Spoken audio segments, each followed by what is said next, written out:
This is Super Yacht News with E. Sisman. Hi guys, welcome back to the channel. Okay, I wasn't planning on making a video today, but there's been a press conference in Italy involving the authorities, the Italian authorities who were involved in the search and rescue. And they pretty much all of the people, the heads of the departments spoke, including the Italian prosecutor. And I wanted to give you some details. Also, there's some new details come through this press conference. And there's also some information that's been sent to me from a boat designer who apparently has spoken to some of the crew. I can't confirm this because I have not spoken to this person myself, but what I will read it, and like I said, I can't confirm that it's true, but if it is, it's very interesting information. So, and it kind of explains how the crew ended up getting off the boat, and the guests did not. So we'll get into it anyway. The first thing is that the Italian prosecutors have confirmed that a manslaughter inquiry has been launched after the sinking of the yacht Bayesian. I mentioned this in the last video, but we said that there was a possibility. Now they're saying there's an inquiry. Now that does not mean that it doesn't mean that they've been charged with any crimes. It means that they're looking at whether or not to bring charges against the crew. All right, so I've got some information about the dives, which I think the divers who watch the channel who contacted me to give me some information will find interesting. 123 dives were made on the wreck by 20 divers. 11 of them specialist divers, come from all over Italy, going in pairs. They did over 4,400 minutes underwater in total, which is, I mean, I don't know anything about diving, but that sounds like a lot to me. And they're working at the maximum depths that they can work at without having specialist equipment with them. So, you know, incredible what they did. Don't forget what their aim was. You know, it's not just that they were diving deep; they were going down to find dead bodies. So, you know, quite incredible what these people do. And I kind of sometimes I take them for granted, just don't even mention them. So I thought I'd mention them now. But, you know, amazing job that they do. Got some of the facts, or well, some of the information that was given at the beginning of the press conference was this. Now it was refuted by the prosecutor, but I'll read it anyway. It's quite gruesome, to be honest. It says 5 of the 6 guests were found in the same cabin. An official from the fire rescue was saying this, and he said that they all ran into the port side cabin as the vessel was sinking on the starboard side.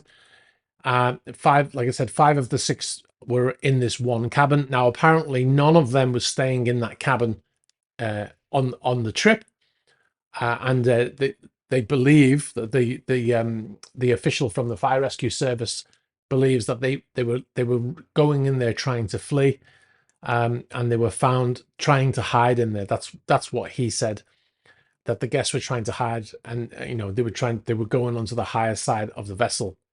However, the Italian prosecutor Ambrosio Cartosio, he was also at the press conference, and he said that it was not possible at this stage to prove that they made their own way into that cabin, or if the water carried them in, you know, afterwards. The fact that they were all in one cabin, and then that's why it took them so long to find the sixth body, or the 7th body. There were 6, you know, stuck in the vessel, and the young girl was in a different area of the boat. Now, another question that got asked, which I'm not surprised that they don't know the answer to this. The question was, did you find the black box of voyage data recorder? The answer from the officials at the conference said, we don't know if there was one, and if it is, it will be inside the vessel.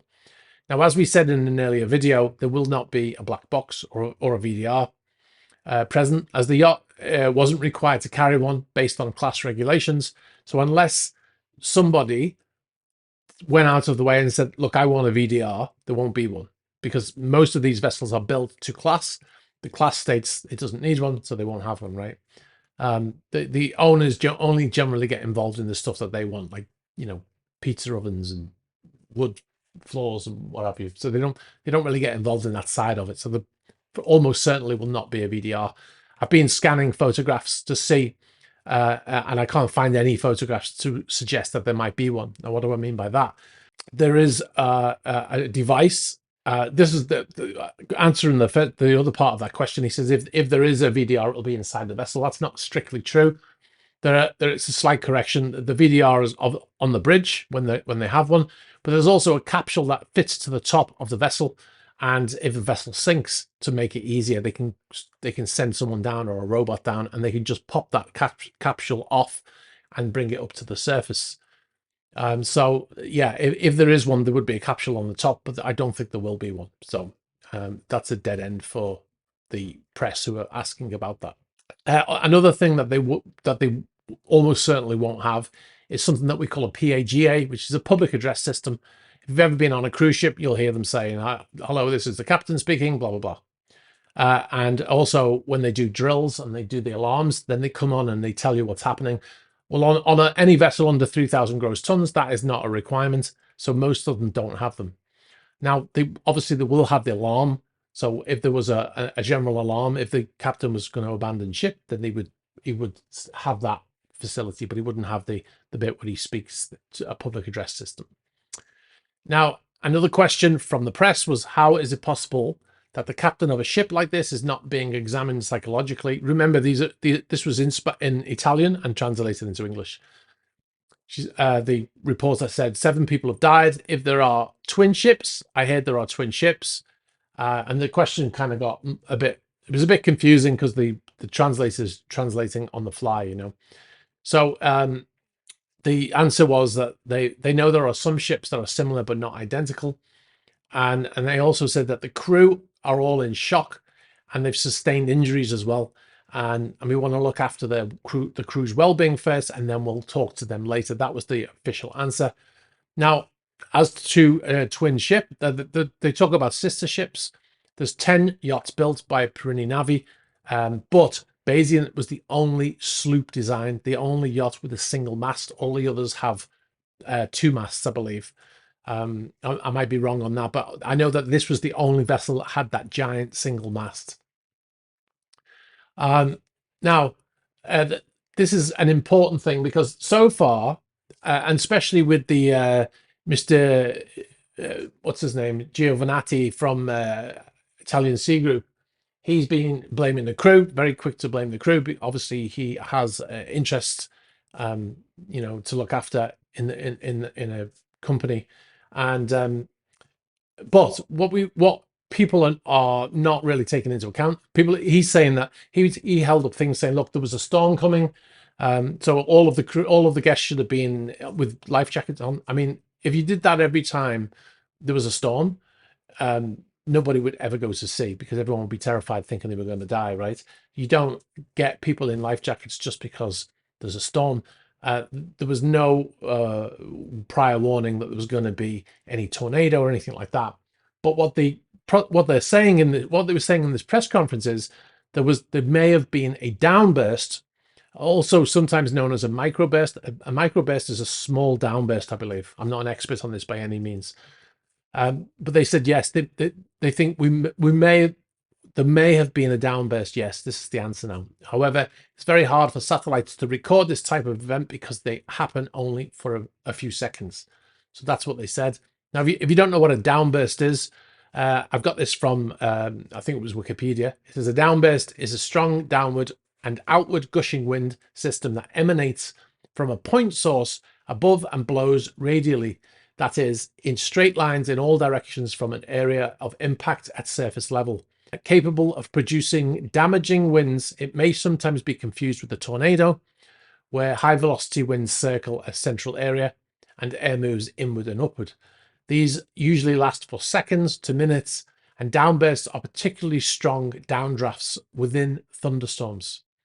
Now, downdrafts, downbursts have brought down aircraft in the past. Delta Airlines Flight 191, 1985, US Air Flight 1016 in 1994, 2 examples where planes have actually been just pushed out of the sky because of downbursts. So we have to remember that there was an extraordinary event happening, possibly.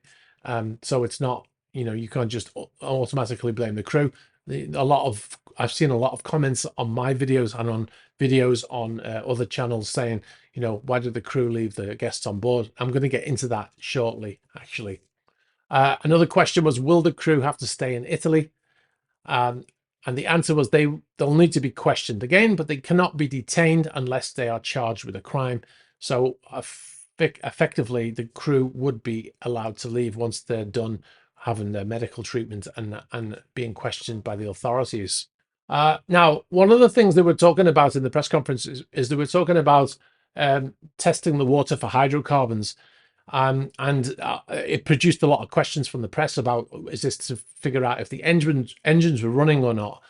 Now, the hydrocarbons thing is to do with pollution, to check if there's leakage coming from the yacht. It's got nothing to do with whether the engines were running or not. Now, the vessel would have had generators running, gensets running, to give power to the vessel's electrical system, such as the AC and the lights and all the other stuff that was in operation on the boat. Now, this was sent to me just before I started to film. I don't know this chap. He is a yacht designer. He has a Facebook page and he posted this on his Facebook page. I cannot verify if any of this is true, but somebody sent it to me who has been a very good source of information in the past, and he said it is a credible source. So I'm going to read it, but like I said, I just want to preface it with the fact that I can't prove if this is true or not. But this is Tad Roberts' post on Facebook. He says, we've learned a few things from the divers in Italy and some comments from current and former crew. He says, divers reported the boat is intact. Presumably that means the rig is all there and in one piece.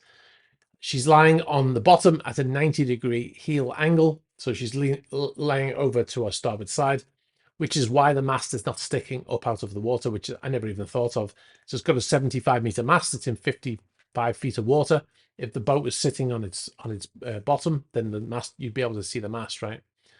Now, this is the more interesting part for me. Anyway, he says a crew member has reported that the weather deteriorated and they, the crew, were on deck securing everything, movable, cushions, doors, etc. And the boat was heeling at about 20 degrees to starboard in the strong wind. Suddenly, the heeling increased, possibly when this downburst happened, and they were in the water. So he says this sounds like sudden massive downflooding. So that's very interesting. The bit about the crew being on the deck makes sense. When there is bad weather, you know, it's all hands to secure things, because if you've gone from suddenly being very calm and you've got guests on, I've showed it in many videos over the years on my channel where I'll point to a yacht and I'll say I can tell there's no one on that boat because no guests, because everything's covered with canvas covers. There's no cushions. All the cushions get stowed inside the vessel when they're not in use. But when the guests on board, it all gets put out. All of the areas on the boat are all decorated with plants, and you know, all the tables are decorated with fruit and all that kind of stuff. And they've gone from dead calm that we saw in the photo to this storm. They're all outside grabbing all this stuff, putting it inside the boat to try and save it, and then all of a sudden the boat heels over and throws them into the water. Now, if you're wondering how did they manage to get into the lifeboat, I mentioned this in a previous video. The life raft that they were in, they are on something called a hydrostatic release, and as the boat sank, the life raft would have popped up. Assuming that they weren't able to somehow launch one of them themselves, then they would have popped up anyway. The hydrostatic release would sever the cable that holds it in place, and then the canister which the raft is in would open itself and it would come to the surface, and then they'd be able to climb in. I don't know if that happened, but I'm saying that that's a possibility. As to if they're all in the water, clearly there's no life raft in the water, but when the boat sank, the life raft would have come up. So that's probably what happened. Now, there's one last thing before I go. There was talk in the press conference, questions asked to the officials about the tender being missing.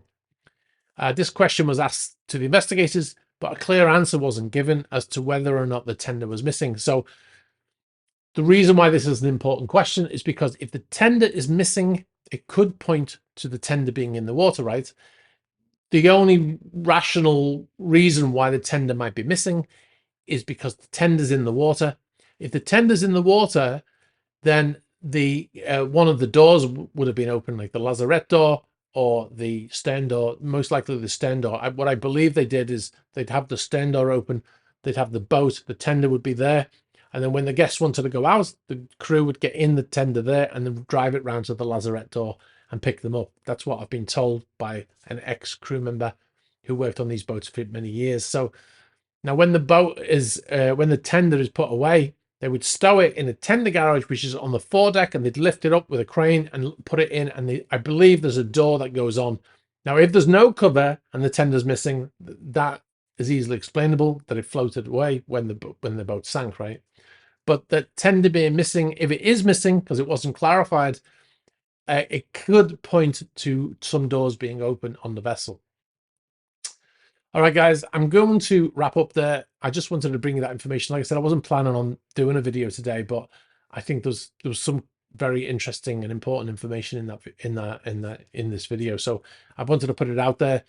All right, guys, thanks very much for watching, and I'll bring you another report as soon as I have something. All right, bye-bye.